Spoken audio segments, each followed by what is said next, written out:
नमस्कार साथियों, मैं राहुल देव लवानिया। साथियों, हमारी पिछली एक शॉर्ट वीडियो जिसमें मैंने कहा था कि तनाव से ग्रस्त व्यक्तियों को मेडिटेशन के बजाय ब्रीदिंग एक्सरसाइज पर ध्यान देना चाहिए। इस पर मेरे कुछ साथियों ने मुझे ट्रोल किया है कि आपके द्वारा दी गई इन्फॉर्मेशन गलत है और मेडिटेशन तो तनाव के लिए बहुत ही अच्छी औषधि है और बहुत ही अच्छा असर करती है। तो इस विषय पर मैं कहना चाहूँगा कि वो लोग भी सही हैं, लेकिन मैंने जो कहा था वो भी सही था। लगता है उन लोगों ने मेरी बात को ध्यान से सुना नहीं। मैंने कहा था कि तनाव से ग्रसित व्यक्ति जिन्होंने पहले कभी मेडिटेशन नहीं किया हो, उनको मेडिटेशन के बजाय ब्रीदिंग एक्सरसाइज पर ध्यान देना चाहिए और मेडिटेशन किसी इंस्ट्रक्टर की सहायता के साथ ही करना चाहिए। या ठीक है कि मेडिटेशन तनाव के लिए एक बहुत अच्छी औषधि है, लेकिन ऐसा मैंने क्यों कहा, इसके लिए आपको देखिए समझना होगा कि तनाव क्यों होता है। तनाव होने का जो कारण है वो केवल एक है कि मन में कुछ ऐसे विचारों का चलना जो कि मन के अनुसार किसी घटना के नहीं घटित होने के कारण होते हैं, या कोई ऐसी घटना घटने की उम्मीद हो जो कि आपके मन के अनुसार नहीं हो। तनाव उसी के कारण होता है। कुछ भी घटना हो सकती है कि भाई उसने ऐसा कहा, उसने ऐसा किया, मैं एग्जाम में फेल हो गया। मतलब कहीं ना कहीं इसमें इन्वॉल्वमेंट मन का है कि मन जो चाहता था वो घटना या तो नहीं घटी या उस घटना की घटने की उम्मीद नहीं है, तो ये तनाव का रूप लेती है। अब क्या होता है कि दो तरीके के व्यक्ति हैं, जिन्होंने मेडिटेशन किया या जो मेडिटेशन रेगुलर करते हैं, और दूसरा जिसने कभी मेडिटेशन नहीं किया। तो हमने उस व्यक्ति के लिए कहा कि जिसने कभी मेडिटेशन नहीं किया उसको बिना इंस्ट्रक्टर की सहायता से मेडिटेशन नहीं करना चाहिए। क्यों नहीं करना चाहिए, तो सुनिए। तनाव क्यों होता है? अनचाही विचारों के कारण, अनचाही घटना घटने के या घटने की उम्मीद होने के कारण। अब व्यक्ति जब मेडिटेशन में बैठेगा तो क्या होगा? उसने पहले कभी मेडिटेशन नहीं किया, उसके मन को मेडिटेशन की आदत नहीं है। जब वो शांत होकर बैठने की कोशिश करेगा तो मन उसका जोर मारेगा और ज्यादा विचार निकलेंगे। अब जो व्यक्ति मेडिटेशन करता है तो उसको आदत है, जैसे कोई श्वास पे मेडिटेशन करता है तो उसको आदत है कि जैसे ही मन में कोई विचार आए, जैसे ही उसे पता चला कि विचार आया, उसको अपना फोकस श्वास पे डालना है।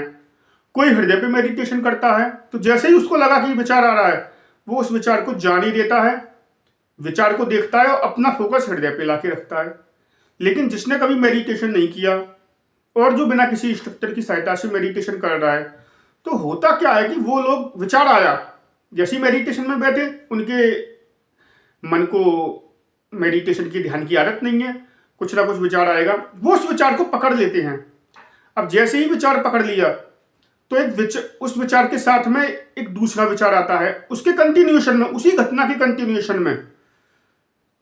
सपोज कोई परीक्षा में फेल हो गया, मेडिटेशन में बैठा मन को शांत करने, लेकिन जैसे ही बैठा तो उसके दिमाग में आया मैं फेल हो गया। फिर दूसरा, मैं कुछ नहीं कर सकता, मैं अगली साल भी फेल हो गया। तो एक के बाद एक विचारों की श्रृंखला बनती चली जाती है। सामने वाले को लगता है कि व्यक्ति मेडिटेशन कर रहा है, लेकिन हकीकत में यह है कि वो केवल आंखें बंद करके बैठा है और उसका मन उसकी चेतना पर हावी है। उसकी चेतना, उसकी कॉन्शियसनेस वहां पर केंद्रित नहीं हो पा रही जहां पर कि उसको होना चाहिए। उसका मन हावी है, लगातार विचारों की श्रृंखला उसके अंदर चल रही है।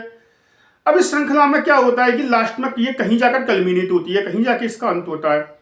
व्यक्ति समझ लेता है कि मेडिटेशन के दौरान मुझको एक अंदर की आवाज आई, जैसे कोई व्यक्ति किसी बुरी घटना का सामना कर रहा है, मेडिटेशन के लिए वो बैठा और वो उसका विचार उसके दिमाग में आया, एक श्रृंखला चलनी शुरू हो गई। अब वो जहां कहीं भी रुकेगी कि एक परिणाम पे जाके रुकेगी, यदि मैं ऐसा करूं तो ऐसा होगा, तो व्यक्ति को लगेगा कि ये उसकी आत्मा की आवाज है। मेडिटेशन के दौरान ये विचार और ये उपाय मेरे उसमें आत्मा ने दिया है, लेकिन ऐसा नहीं होता। वो एक मन की ही चाल है। मन नहीं चाहता कि उसको आप दबाएं, मन नहीं चाहता कि उसको आप कंट्रोल करें। तो इसलिए जो नए व्यक्ति होते हैं उनके लिए मन को कंट्रोल में काबू करना बहुत ही मुश्किल होता है।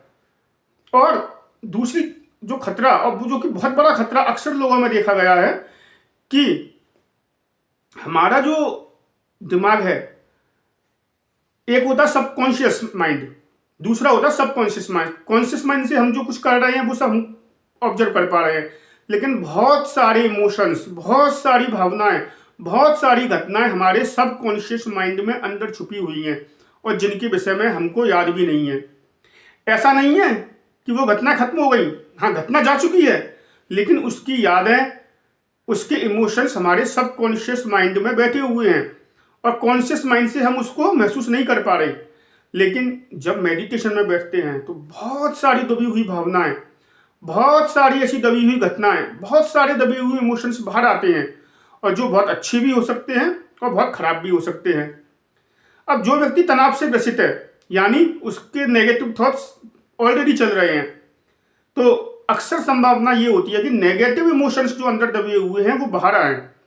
बहुत पुराने पुराने इमोशंस बाहर आते हैं, तो व्यक्ति उनको लेट गो करने के बजाय उनको भी पकड़ लेता है।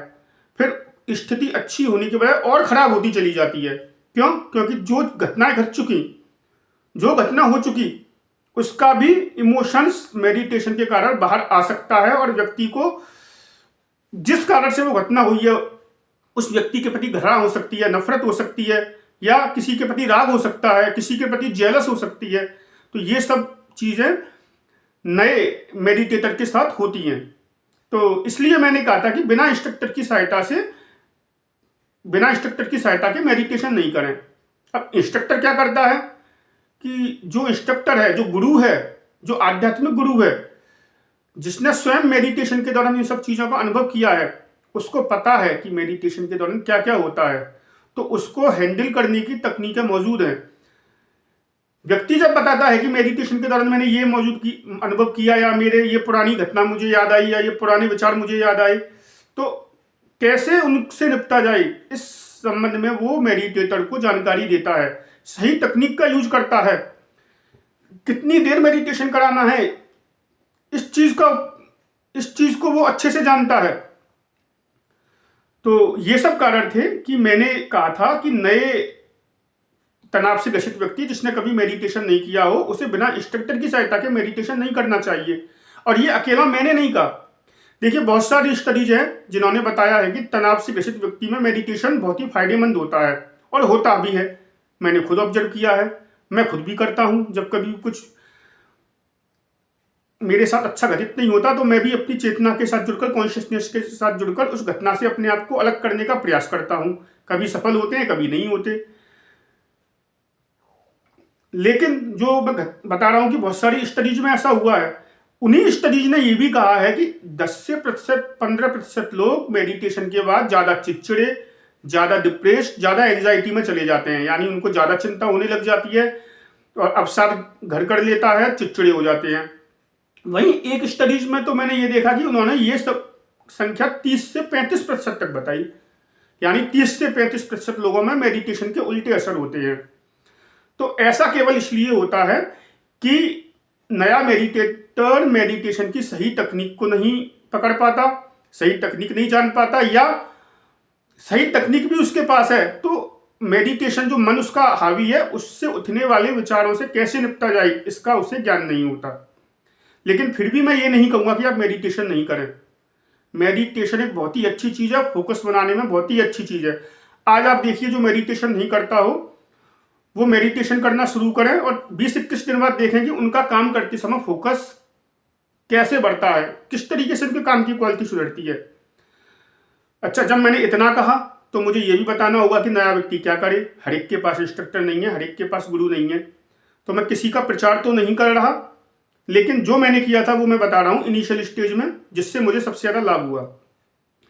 श्री सत्यनारायण गोयनका जी की कुछ आनापाना ध्यान की ऑडियो क्लिप्स यूट्यूब पे मौजूद हैं जो लगभग 10-10 मिनट की हैं, और वो एक गाइडेड मेडिटेशन है आनापाना ध्यान का। तो नया मेडिटेटर उसकी सहायता से अपनी श्वास पे ध्यान लगा सकता है। उन वीडियोस के अंदर क्या है कि जैसे ही मेडिटेटर का ध्यान भटकता है, खैर वीडियो को नहीं पता ध्यान भटक रहा है, लेकिन श्री सत्यनारायण गोयनका जी हर 30 सेकंड पर या 1 मिनट पर लगातार एक गाइड करते जाते हैं कि मन भटके तो फिर से श्वास पे आइए। तो उस आवाज को सुन के जो मेडिटेटर है, नया मेडिटेटर, वो फिर से अपनी श्वास पे आ जाता है। और इसके साथ ही हार्टफुलनेस मेडिटेशन, जहाँ पे हृदय पे ध्यान कराया जाता है, उसकी भी वीडियोस मौजूद है यूट्यूब पर। आप हार्टफुलनेस मेडिटेशन को भी ट्राई कर सकते हैं। जो श्वास पे आधारित आनापान मेडिटेशन है उसमें कहीं ज़्यादा आपको श्वास के प्रति एक्टिव रहना पड़ता है। वहीं हार्टफुलनेस मेडिटेशन में मैंने नए व्यक्तियों को देखा है कि वो नींद में चले जाते हैं, खासकर वो पीठ टिका के मेडिटेशन कर रहे हैं तो एकदम नींद में चले जाते हैं, यानी मन की एक वृत्ति से निकलकर दूसरी वृत्ति में चले जाते हैं। तो लेकिन दोनों ही मेडिटेशन बहुत अच्छे हैं जो मैंने उपयोग किए हैं, तो आप चाहें तो इनका प्रयोग कर सकते हैं। यहाँ कोई रिकमेंडेशन नहीं है, आप अपने गुरु से मिलिए, इंस्ट्रक्टर से मिलिए और वही आपको अच्छे से गाइड करेंगे। तो अंत में मैंने जो कहा था कि क्या तनाव से ग्रसित व्यक्ति को मेडिटेशन करना चाहिए, कि हाँ मेडिटेशन तो करना चाहिए, लेकिन यदि उसने पहले कभी मेडिटेशन नहीं किया है तो उसे केवल और केवल इंस्ट्रक्टर की सहायता से ही मेडिटेशन करना चाहिए। अकेले मेडिटेशन करेगा बिना किसी इंस्ट्रक्टर की सहायता से तो हो सकता है उसका मन उस पर हावी हो जाए, उसका मन हो सकता है उसके सबकॉन्शियस माइंड से पुराने गड़े मुर्दे, पुरानी बातों को निकालकर उसकी स्थिति को और ज़्यादा खराब कर दे। तो ध्यान कीजिए, लेकिन इंस्ट्रक्टर की सहायता से। धन्यवाद।